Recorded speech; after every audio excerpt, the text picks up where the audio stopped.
So the new Abyss came out recently and many of you saw that they completely rigged floor 12. A bunch of Hydra enemies all over the top half, and then the bottom half having these electro shields and a lot of enemies here with high Hydra resistance. So surely this was finally the month that people stopped playing Neuvillette. You can't play him on the top half, and there's a lot of shields here and a lot of resistance. You know, the damage check is getting higher and higher in Abyss.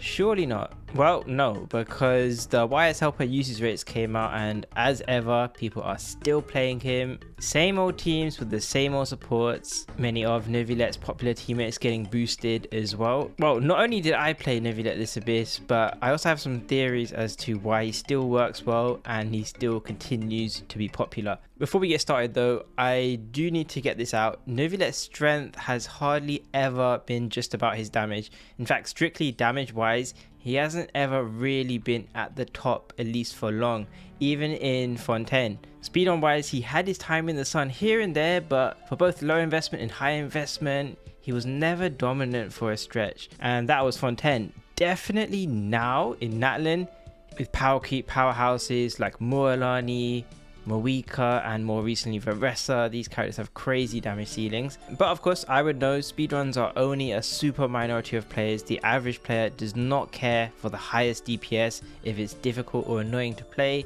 That's why Mualani has never had the highest usage rate, for example. I personally like it, but most don't. But as I've covered in many videos before, Neuvillette doesn't have just damage. He has almost a perfectly designed kit, and he's so easy to play. That's why people can't stop playing him. If you want to learn more about that, you can check my old videos. So why are people playing him? First reason, let's talk about resistance shred or elemental resistance reduction debuffs. As you guys know, this premium team is his most popular team on the app by far. Here's a quick list of his top 12 highest usage teams, this team at the top, and it generally also calculates to be his highest DPS team, or at least his highest DPS team out of his most popular teams. And in this team, there's Neuvillette, Farina, but also the supports Kazuha and Shilonen, and both these characters have a lot of their buffing power in resistance shred. Kazuha with 40% in the VV set, and Shilonen with level 10 talents 36% with her elemental skill. Now it's probably quite well known at this point, but resistance shred doesn't scale that well when you stack a lot of it together. This is because basically, to simplify the damage formula, when you go into negatives resistances, you actually have to divide it by 2 in terms of calculating the effective damage increase you get from it. So 26% left from this, you have to divide that 26 by 2, then you get this, and to calculate the effective damage increase, that divided by this original damage, 26%. If you stack more on it, like say for example, if you're playing with Kazuha, then you're adding 40% res shred onto that, you know, you're not getting 40% more damage, you're getting 22. But enough of the math. Even then, because these are 2 of the strongest buffers in the game, their buffs are so strong that this is his general best team and very popular. But what might be less known is that at base, generally speaking, we're assuming you're fighting an enemy with 10% resistance, which is what a lot of these calculations are based at. Except what happens when you fight more tanky enemies? Say for example this Shanwen beast. Well, for example, this guy has 50% Hydra resistance, and I believe some enemies here actually got up to 70% resistance. Now these enemies are more tanky because they're designed to slow Neuvillette down. They don't want you to play on the top half, or they're going to try to stop you from playing on the bottom half. But what happens if we change the enemy's resistance, let's say to 50? Now you're going from dealing 50% of your damage to dealing 86% of your damage, and now that res shred has pretty much tripled in value.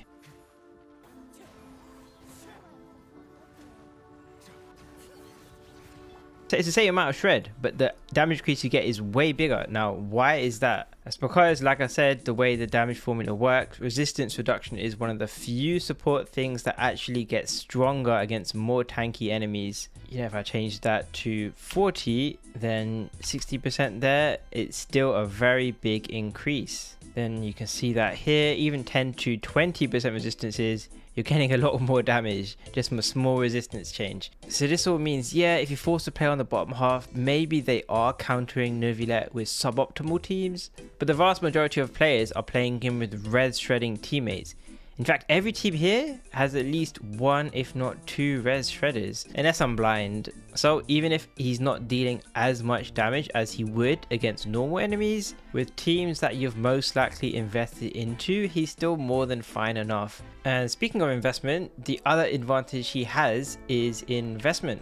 This is my account personally. I have his signature, I have C0, but according to the Wise Helper app, again, a significant amount of players, at least players who play the endgame content, have pulled Neuvillette constellations. As a DPS, he has the highest average constellation rate on this app. You can see here, less people have C0 than anything else. His weapon is also decently popular, and not only just that, but his most popular teammate Farina also has a staggering constellation ownership rate for support, 1.13, and this is the highest in fact of this whole thing. Chiro is the only other limited character here above 1. Look how popular her C1 and C2 are. Anyway, what does this all mean? It means that these surveys are actually flawed if you're looking at it in terms of a comparison, not mathematically flawed, but flawed in terms of what conclusions they're getting, because it means with these usage rate statistics, you're not actually comparing the characters at similar investment, because what you're actually doing is you're comparing the performance of a C1 Neuvillette with his signature weapon team, and that being more used compared to a character like Morlani, for example, whose average is C0. In fact, she has a very low 0.36 average constellation rate, and her most popular weapons are 4-star. So if you want to do something like comparing your Hydra options, well, it's not a fair comparison, clearly. But that also means getting players to stop using a team that they've already further invested into is not easy, because obviously the more invested you have, the stronger it's going to be. Furthermore, if they want to stop players playing their Neuvillette teams, then logically alternatives must be provided. Endgame requires 2 teams, of course, and here's the thing. The teams that have been favored in the past year, generally speaking, I would say you're looking at Electro teams, Overlord teams in particular, and Pyro teams like Melt teams, Vape teams. And you know, the usage rates can sort of align with that, but it's likely if you have those teams, like say for example if I'm playing an Overload team here, you're going to be playing them on the top half, because yeah, this is very favorable towards that sort of thing. Or you're playing Varesa, whatever, you're more likely to be playing that on the top half. But the issue is, after that, the alternatives for your Neuvillette team also haven't been favored much. In fact, most of them have been screwed for quite a long time. For example, if Hoya want you to play cryo teams, well, as we all know, they've been trying to get you to stop playing cryo teams for the last few years. Always having some BS, tons of anti-freeze mechanics or cryo resistant shields. And even then, ignoring that, if you want to ignore that, cryo characters are famous for rarely ever being on banner. I mean, look at Wriothesley in comparison to his peers. Look at Shenhe, Ganyu, Ayaka. Even the 4-stars, look at Chongyun. Look at the gaps in Layla's reruns. Even Charlotte, it's no coincidence. Even Kokomi, who's very associated with freeze teams, now she's been gone for almost 2 years now. So these cryo characters disappear for years at a time. So even if they want people to be playing these teams instead, they've done a poor job at promoting that. We can look at other playstyles. You know, I'm looking at teams that don't use Bennett, Mawika, stuff like that. Let's look at some Dendro teams. Well, during Sumeru, you know, stuff with Nahida, Shinobu, maybe some stuff with Nilu as well. These stuff were getting promoted quite a lot during Sumeru, but after that, especially like the past year, these teams have also been shafted. As we know, most Dendro teams were famous for working well with low investment, but I would say there's been a triple threat to those playstyles since, number one, newer characters released since Sumeru, like the Fontaine era, the Natlan era. There's been more power creep, and a lot of these DPSs at this point, they'd also work well at low investment and high investment. Number two, stuff like this it can be flawed, but generally speaking, we all know if they have been making the Abyss slowly harder and harder, then naturally that would punish the lower investment team. You can say, since the average person who's likely to play a lower budget team, people who are getting mileage from teams like this were rarely speedrunning. It was mostly getting comfortable clears with a bit of time to spare. But naturally, the harder the content gets, if these teams aren't improved, that time to spare will be chipped quite rapidly.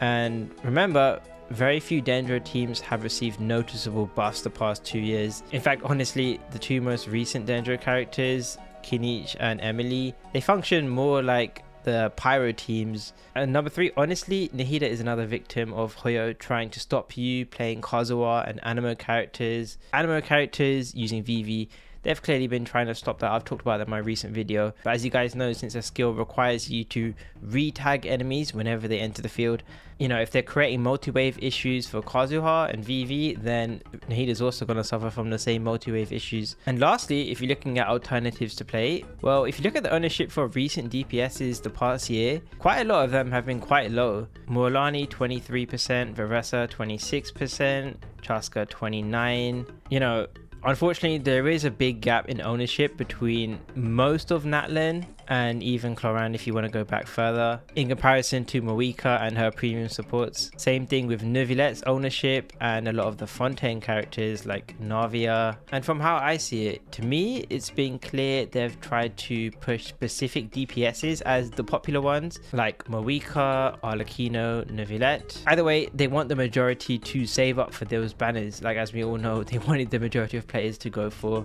Moika, Seat Lali during Chinese New Year. And if you look at the alternatives like Moika, Arlecchino, again, a lot of those characters use similar lineups. Moika, Bennett, Seat Lali, they're all kind of just going to use similar teams like that. Well, what sort of characters are you left with to build your teams on the other side? Well, if you look at these alternatives being less popular, then most players will just keep investing in Neuvillette then. I'm sure there's a lot of people that just skipped a bunch of the recent DPSs and then just pulled his constellation or his weapon or Farina stuff. So in conclusion, the point I'm making, a lot of those newer teams that Hoyo have been trying to shill and promote, stuff filled with pyro and electro characters, many of them are all fighting for space on the top half. They all kind of use similar teammates. Meanwhile, your well invested Neuvillette is kind of just chilling on the other side.